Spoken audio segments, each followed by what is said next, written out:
It started about when I was like 5 or 6 when I first started getting memories about it. Yeah, I noticed violence in my house, and it was a basic everyday thing, and I thought it was normal in my life.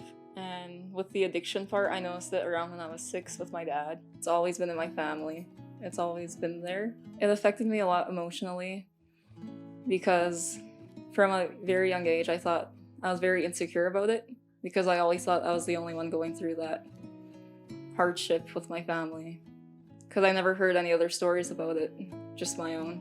I knew I wasn't the only person going through that because I heard in my community from different friends and family members that they go through the same struggles. It felt good. It really made me realize who I was and how to go from there to the next step of my life. The next step was really realizing who I was and how to go on from that and how to go into other things without that problem still being there. Because it has affected my mental health a lot by giving me anxiety and PTSD. And that's something I still really struggle with, but I could still move beyond that. I moved from Laurent, Saskatchewan, which is a really small town. And when I was in Laurent, I wasn't okay because I was struggling with addiction, which I kind of feel like that happened because in my family, I thought that was all I know. And that's what I chose to do because I grew up around it. In Laurent, I didn't have a good support system.